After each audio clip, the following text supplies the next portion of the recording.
Good morning everyone. बच्चों, आज हम कर रहे हैं क्लास 11th का third chapter that is trigonometric functions और उसकी एक्सरसाइज 3.1। तो एक्सरसाइज शुरू करने से पहले समझ लेते हैं ट्रिग्नोमेट्रिक फंक्शंस होते क्या हैं। देखिए, ट्रिग्नोमेट्री तो आप जानते हैं, हमने 10th क्लास में ट्रिग्नोमेट्री से रिलेटेड 2 चैप्टर पढ़े थे, याद होगा आपको। एक तो जिसमें हमें हाइट एंड डिस्टेंस बताना होता था, किसी बिल्डिंग का हाइट बताना होता था, याद होगा आपको। ऐसे बोलता था कि एक व्यक्ति यहाँ पर खड़ा है, वो उस बिल्डिंग को देख रहा है टॉप फ्लोर से, उसका एलिवेशन ये है। एक तो वाला पढ़ा था, और एक उससे पहले वाला एक चैप्टर आपने पढ़ा था जिसमें sine cos tan cot sec cosec ये सब वैल्यूज होती थी और उनसे रिलेटेड कुछ फॉर्मूलेज होते थे। यहाँ पर भी ट्रिग्नोमेट्री बच्चे वही है, वही वैल्यूज हैं, sine cos tan cot sec cosec. और एक इसमें 11th क्लास में एक टर्म और ऐड हो गई जिसको हमें सॉल्व भी करना है, वो है फंक्शंस। फंक्शंस आपने चैप्टर जो सेकंड है आपका रिलेशन एंड फंक्शन, उसमें पढ़ा होगा। और ये वही फंक्शन है, यहाँ पर भी फंक्शन उसी तरह से ट्रीट होगा जैसे सेकंड चैप्टर में हुआ था। ओके, तो 10 से ट्रिग्नोमेट्री, 11 से फंक्शन, और इन दोनों को कंबाइन करके हमारा चैप्टर बना ट्रिग्नोमेट्रिक फंक्शन। अब बच्चों, इसकी हिस्ट्री तो देखिए हल्का सा उसको समझ लेते हैं। हिस्ट्री ये था कि इसका जो नाम है वो ही सजेस्ट करता है कि इसका इन्वेंशन क्यों हुआ होगा। ठीक है, देखिए इसका नाम है, जो ग्रीक वर्ड है उसको कहते हैं ट्रिगोनॉन, और प्लस इन 2 वर्ड से मिलाकर बनाया है। इसका मतलब होता है ट्राइंगल और इसका मतलब होता है मेजरमेंट। तो असल में ट्राइंगल्स के लिए एंगल फाइंड करना हो या कोई साइड फाइंड करनी हो, उसके लिए जो हमारे पास एक तरीका मौजूद है उसी को कहते हैं ट्रिग्नोमेट्री।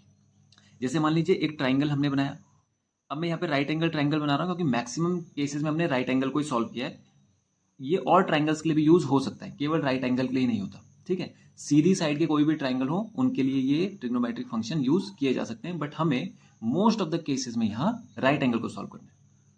तो मान लीजिए एक राइट एंगल ट्राइंगल आपको दिया है, इसमें आपको एक एंगल दे दिया गया है और दूसरी आपको कोई साइड की लेंथ दे दी गई, जैसे मान लीजिए ये वाली साइड दे दी गई है या ये वाली साइड दे दी गई है। तो आप एक एंगल और एक साइड की मदद से बाकी के एंगल्स और बाकी की साइड निकाल सकते हैं। यह है ट्रिग्नोमेट्री।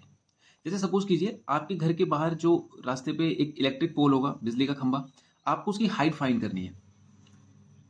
तो आप कैसे फाइंड करेंगे? आपके पास ऑप्शन नहीं है कि आप इंच टेप लें और उस खंभे को नाप दें।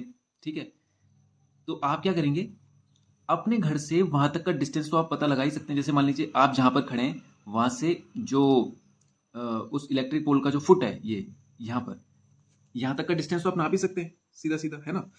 और ये एंगल भी आप फाइंड कर सकते हैं, एंगल फाइंड करना भी इजी है। एंगल आपने फाइंड कर लिया, ये डिस्टेंस आपको पता चल गया, तो इस एंगल और इस साइड की मदद से आप इलेक्ट्रिक पोल की लेंथ निकाल सकते हैं। कैसे भाई? राइट एंगल ट्राइंगल में ये परपेंडिकुलर होता है, ये बेस होता है, और ये एक एंगल है, मान लीजिए इसको थीटा मान लेते हैं। तो आपने याद होगा ये वाला फॉर्मूला पढ़ा होगा, P B P upon H H B. ये साइन के लिए होता था, cos tan cot sec cosec. तो आपको पी और बी का रिलेशन देखना है, तो पी और बी का रिलेशन किस पे आ रहा है? एक तो टेन पे आ रहा है और एक कॉट पे आ रहा है। तो आप किसी भी टेंजेंट की मदद से इसको निकाल सकते हैं।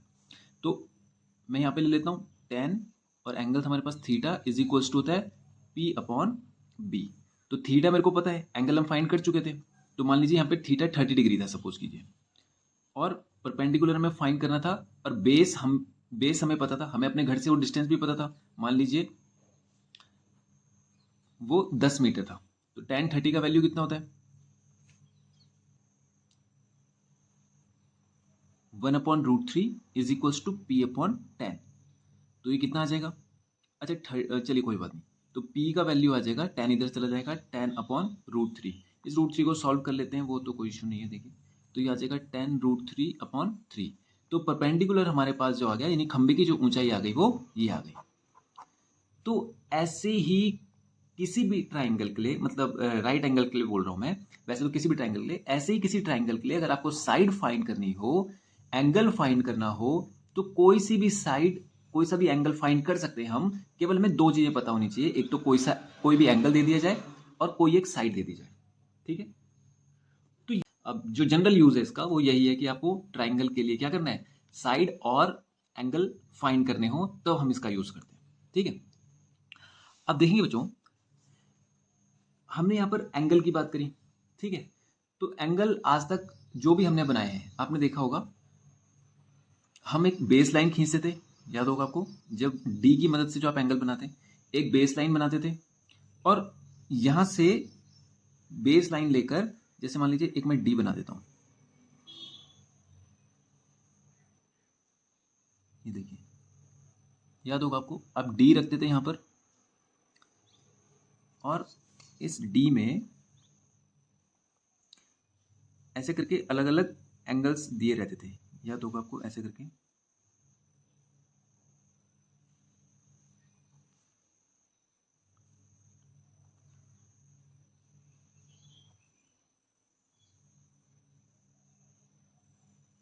यहाँ पे, और आपको याद होगा यहाँ पर 180 भी होता है और 0 डिग्री भी होता है, देखिए दोनों होते हैं, ठीक है। यहाँ पर 90 होता है और ऊपर भी 90 होता है, नीचे भी 90 होता है, आपने देखा होगा। तो आप जब बेस लाइन यहां से शुरू कर रहे हैं तो मतलब आपने शुरुआत यहां से करी, तो अभी हम 0 पे हैं, मतलब भाई जब हम गाड़ी स्टार्ट करते हैं तो उस समय तो हमारी गाड़ी 0 पे ही होती है ना, फिर ही बढ़ती है उसके बाद। तो हमने स्टार्ट ही यहां से किया, तो मतलब अभी हम 0 पे हैं, तो हम 180 ना लेकर क्या एंगल शुरू करते हैं यहाँ से 0, और फिर जब हम उसके ऊपर एंगल ड्रॉ करना शुरू करते हैं तो 0 के बाद होता है 10 डिग्री, फिर आपने देखा होगा, फिर 30, फिर हम 45 के लिए बनाते हैं, याद होगा 45, फिर उसके बाद ऐसे बढ़ते जाते हैं। तो आप देख रहे हैं हम इधर की तरफ बढ़ रहे हैं, हमने स्टार्ट यहां से किया था इस बेस लाइन से और इधर की तरफ बढ़ रहे हैं। तो ये जो बेस लाइन है ये वाली, इस बेस लाइन को स्टार्टिंग पॉइंट या हम कहते हैं इनिशियल साइड, इनिशियल मतलब शुरुआती साइड, और जो एंगल आपने बनाया, जैसे आपने यहां पर कोई एंगल बनाया तो ये वाली साइड कहलाती है हमारी टर्मिनल साइड, ठीक है। और ये जो आपका एंगल बनाने का तरीका है जो इधर से इधर की तरफ जा रहा है, तो ये घड़ी की डायरेक्शन के ठीक उल्टा चल रहा है। देखिए घड़ी की सुई कैसे चलती है, ऐसे चलती है, पहले यहां पे फिर यहां पर, तो इस तरह से चलती है घड़ी की सुई, लेकिन आप इसको किस तरह से ले जा रहे हैं, इस तरह से ले जा रहे हैं, तो इसको कहते हैं एंटी क्लॉकवाइज। ये एंगल कैसा बन रहा है, एंगल जो बन रहा है यहां पर एंटी क्लॉकवाइज बन रहा है, एंटी क्लॉकवाइज डायरेक्शन में जा रहा है। और एंटी क्लॉकवाइज डायरेक्शन में जाने के कारण ये एंगल जितने भी आप बनाएंगे ये पॉजिटिव एंगल बनेंगे। कैसे बनेंगे, पॉजिटिव एंगल। अगर अब जब एंटी क्लॉकवाइज पॉजिटिव बन रहा है तो क्लॉकवाइज क्या बनेगा, फिर ये बनेगा नेगेटिव, ये नेगेटिव बनेंगे। कैसे, जैसे मान लीजिए यहां पर मैंने 45 डिग्री का एंगल बनाया था, तो मैं इसको 45 डिग्री बोलूंगा, ये पॉजिटिव में ही है। लेकिन अब नेगेटिव में बनाना हो तो नेगेटिव में कैसे बनेगा, देखिए मान लीजिए ये आपकी इनिशियल साइड थी, अब आपने एंगल इधर की तरफ से बनाना शुरू किया, किधर से, इधर से आप नीचे की तरफ जा रहे हैं, तो आप देखिए आप बिल्कुल घड़ी की डायरेक्शन में ही चल रहे हैं। देखिए जैसे घड़ी की सुइयां चलती हैं उसी डायरेक्शन में चल रहे हैं, तो ये हो जाएगा हमारा, मान लीजिए ये भी आपने 45 बनाया था, तो ये हमारे पास बनेगा माइनस का 45 डिग्री। क्यों, because of anti clockwise direction.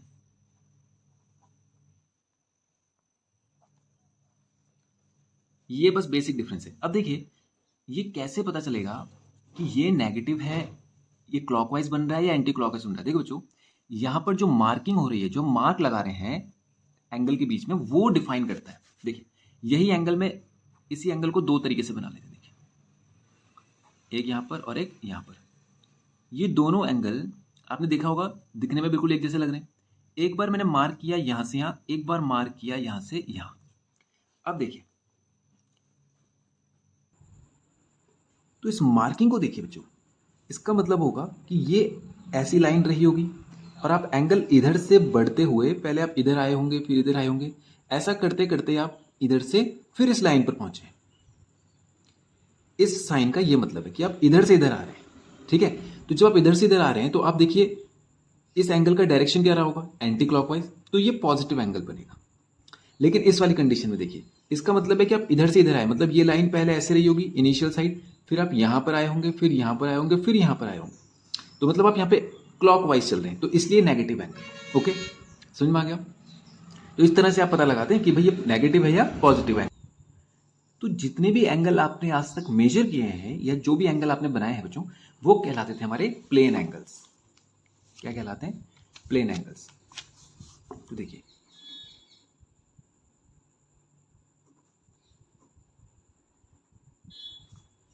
ये दो तरीके से मेजर किए जाते हैं। जो हमने अभी तक पढ़े हैं, जो आपने अभी तक एंगल बनाए हैं, ये वाले जो हम एंगल बना रहे थे, ये कहलाते हैं प्लेन एंगल्स। प्लेन एंगल्स मतलब आपने देखा होगा सीधी सीधी साइड पे कुछ इस तरह से बन जाता है, एक इस साइड पे और इस साइड पे जो एंगल बन रहे थे वो प्लेन एंगल है। लेकिन दूसरा जो तरीका है जो हमने 11th में सीखना है वो है जो हमारे पास इस समय आया है 11th में, ये फिजिक्स में भी आएगा, मैथ्स में भी आ ही रहा है। इसको कहते हैं बच्चों सर्कुलर एंगल्स।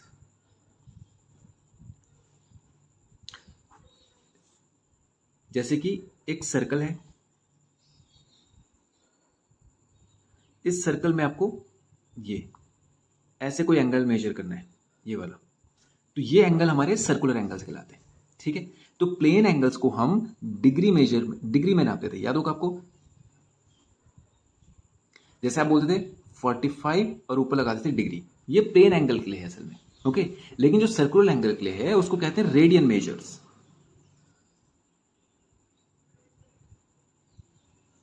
यानी इसमें जो आप एंगल नापेंगे वो रेडियन में नापेंगे।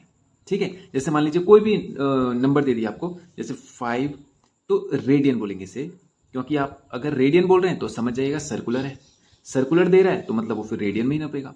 ठीक है, तो इसको शो करने के लिए इसके ऊपर एक छोटा सा सी लगाते हैं, इससे रिप्रेजेंट करते हैं रेडियन को। ओके, तो यानी दो तरीके हो गए एंगल नापने के, एक तो हो गया प्लेन एंगल जो हमने आज तक बनाए हैं, और एक हो गया सर्कुलर एंगल जिसको रेडियन में मेजर करते हैं। ठीक है जी, अब जो आपका एक्सरसाइज है फर्स्ट वाला, वो 3.1 वाला, उसमें आपको रेडियन से डिग्री में मेजर करना है और डिग्री से रेडियन में मेजर करना है। तो इसका मतलब इन दोनों में भी कोई रिलेशन बनता होगा। तो आपने ये जो स्ट्रेट एंगल है ये बनाया होगा, स्ट्रेट एंगल 180 का होता है, बिल्कुल सीधी लाइन 180 डिग्री। इसको जब हम प्लेन एंगल में मेजर करेंगे या डिग्री में मेजर करेंगे तो इसको 180 बोलेंगे, लेकिन जब इसको सर्कुलर एंगल में या रेडियन में रिप्रेजेंट करेंगे तो इस स्ट्रेट एंगल को कहते हैं पाई रेडियन। क्या कहते हैं? Pi radian. इसका मतलब ये सीधी लाइन 180 की है, ये सीधी लाइन यहाँ पाई की है, तो इसका मतलब पाई रेडियन बराबर होता है कितना? 180 डिग्री। तो अब यहाँ से आप 1 रेडियन की भी वैल्यू निकाल सकते हैं और 1 डिग्री की भी निकाल सकते हैं। तो 1 रेडियन बराबर कितना हो जाएगा? 180 यहीं पे रहेगा और पाई क्रॉस मल्टीप्लिकेशन से यहाँ इसके नीचे चला जाएगा, तो कितना हो जाएगा? 1 रेडियन में होते हैं 180 अपॉन पाई डिग्री।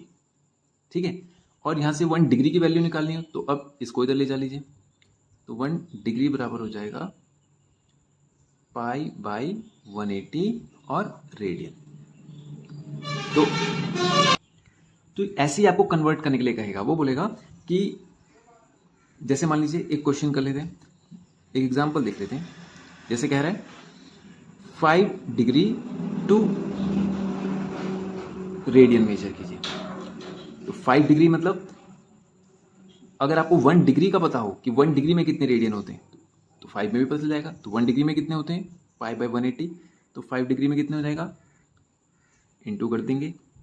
ठीक है, तो ये डिग्री से किसमें बदल जाएगा? रेडियन में। तो 5 3 ज़ा 15, 5 6 ज़ा 30, पाई बाई 36। ओके, या अब आपको रेडियन से डिग्री में कन्वर्ट करना है, तो जैसे मान लीजिए ले लेते हैं कोई value pi by 6 radian to degree,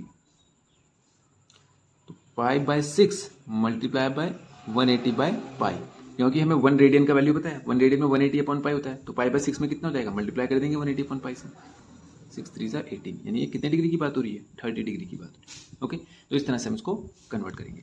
अब जो एक रिलेशन आपको यहाँ पे और याद रखना है, ये तो हमने पता कर लिया कि पाई रेडियन में होते हैं 180 डिग्री, तो यहाँ से आपको पता चल ही रहा होगा 180 और 180 होता है 360, तो यानी 180 + 180 ये हो जाएगा 360। तो 360 में होता है कितना, 2 पाई रेडियन, ऐसे भी बोल सकते हैं आप, ये भी तो कैलकुलेशन का पार्ट है ना। अब वैसे ही 1 डिग्री में होते हैं जो 60 मिनट्स, और इसको रिप्रेजेंट करते हैं 1 डिग्री में 60 मिनट, और इसको रिप्रेजेंट करेंगे हम इस तरह से। वैसे ही 1 मिनट में 60 सेकेंड्स, और इसको रिप्रेजेंट करेंगे इस तरीके से। ओके, बस ये कुछ रूल आपको याद रखने हैं। 1 डिग्री में 60 मिनट्स और 1 मिनट में 60 सेकेंड। ओके, तो अब जो इसके बाद ये तो हमने ट्रिग्नोमेट्री और उससे रिलेटेड जितनी भी टर्म्स हमें फर्स्ट एक्सरसाइज में मिलेंगी उसको हमने यहाँ पे डिस्कस कर लिया। लेकिन एक टर्म और छूट गई, जैसे कि फंक्शन, ये वाली। ठीक है, ये फंक्शन क्या होता है भाई? ट्रिग्नोमेट्री तो हमने पढ़ लिया, फंक्शन किसे कहते हैं? देखिए, इसका हल्का सा ओवरव्यू कर लेंगे जो, ठीक है।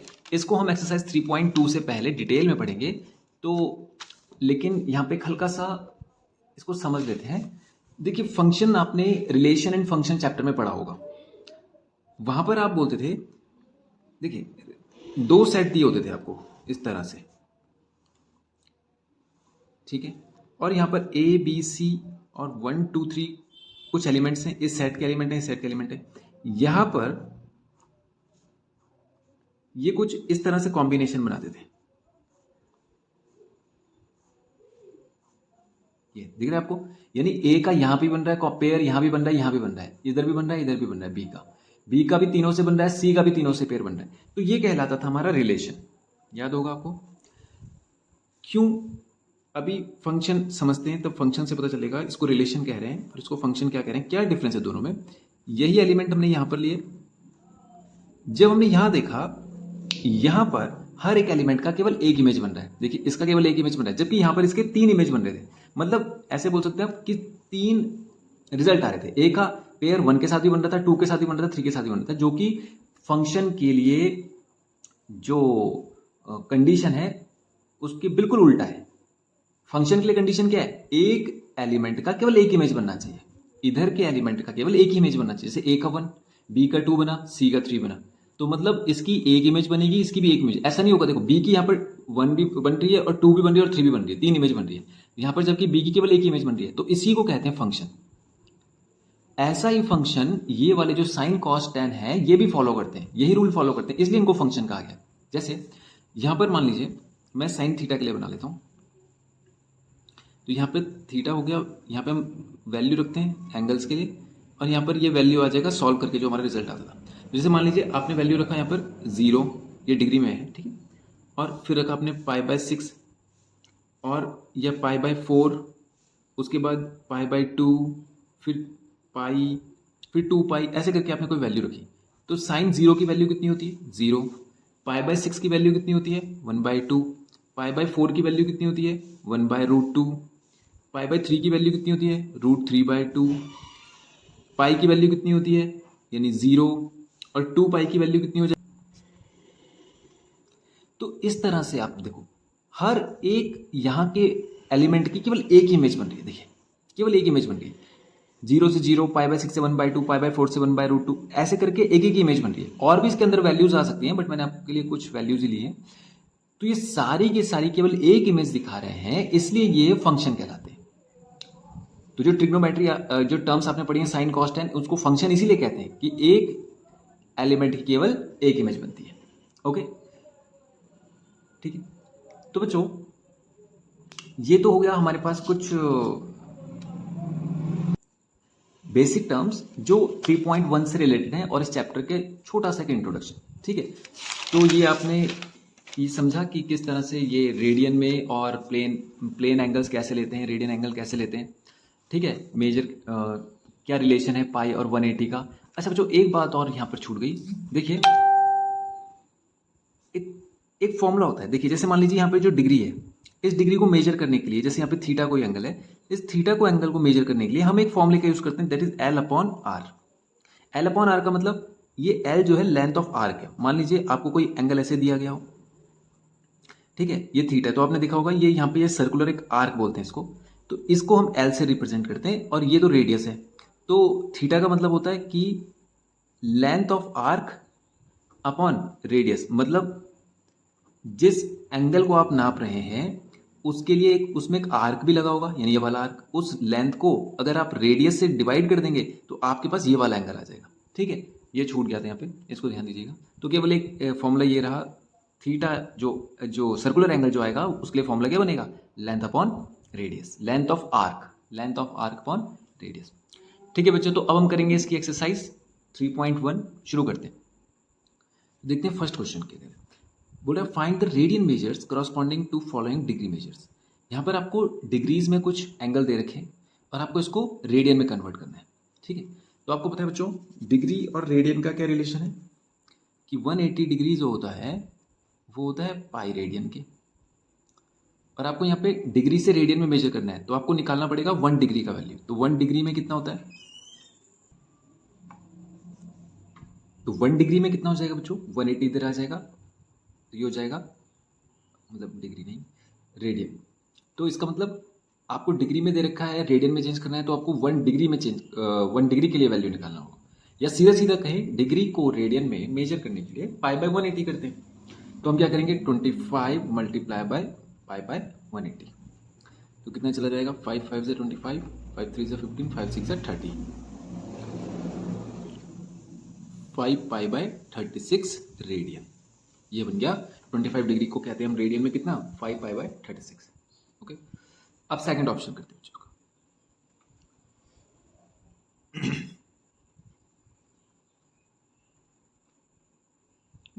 -47 डिग्री है और 30 मिनट है। तो पहले पूरे को डिग्री में कन्वर्ट करना होगा। जैसे देखिए यहाँ पे तो सिंपल डिग्री था, मिनट नहीं था, तो हमने आसानी से पाई बाय 180 कर दिया। लेकिन यहाँ पर डिग्री भी है और मिनट भी है ना। तो मिनट के लिए तो ऐसा नहीं पढ़ा हमने कोई रूल कि उसको कैसे कन्वर्ट करें रेडियन में, तो लेकिन डिग्री को मिनट को डिग्री में कैसे कन्वर्ट करते हैं ये रूल हमें पता है। आपको याद होगा 1 डिग्री इज इक्वल टू होता है 60 मिनट। तो यहाँ पर आपको 30 मिनट दे रखा है, तो पहले 1 मिनट की वैल्यू निकालिए। 1 मिनट इज इक्वल टू हो जाएगा 1/60 डिग्री। ठीक है, तो 30 मिनट इज इक्वल टू कितना हो जाएगा, 30 इंटू 1/60, तो 32 जा, तो ये कितना आ जाएगा, 1/2 डिग्री आ जाएगा। ओके, तो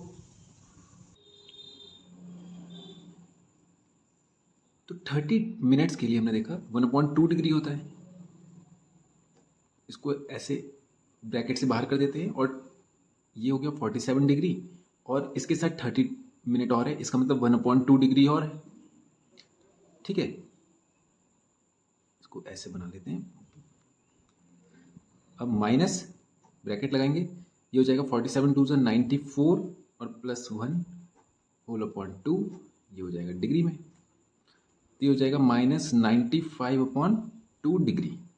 अब हमें पता है डिग्री के लिए कि रेडियन में कैसे कन्वर्ट करते हैं, मल्टीप्लाई करते हैं पाई बाय 180 से। ओके, तो 5 1 जा 5, 5 9 जा 45, 5 3 जा 15, 5 6 जा 30। ओके, तो ये हो गया बच्चों कितना, और कोई कैंसिल होता है नहीं, 19 पाई बाय 72, 36 2 जो होता है 72। ये हो गया हमारा 47 डिग्री 30 मिनट का रेडियन मेजर्स। ओके, अब करते हैं इसका थर्ड पार्ट, 240 डिग्री। ये तो इजी है बिल्कुल, 240 मल्टीप्लाई बाय पाई बाय 180, 0 से 0 कैंसिल, 6 4 जा 24, 6 3 जा 18, ये हो जाएगा 4 पाई बाय 3, और इसको रेडियन ऐसे भी शो कर सकते हैं। ठीक है, नेक्स्ट है इसका फोर्थ पार्ट, 520 डिग्री। 520 डिग्री को तो क्या करेंगे, 520 मल्टीप्लाई बाय पाई बाय 180, 0 से 0 कैंसिल हो जाएगा, 2 2 जा 4, 2 6 जा 12, 2 9 जा 18, तो 26 पाई बाय 9 रेडियन। ओके, तो ये था बच्चों हमारे पास 3.1 का छोटा सा एक इंट्रो, ट्रिग्नोमेट्रिक फंक्शन का एक इंट्रो, और एक क्वेश्चन हमने किया। तो नेक्स्ट वीडियो में करेंगे इसके आगे क्वेश्चन। Okay, thank you.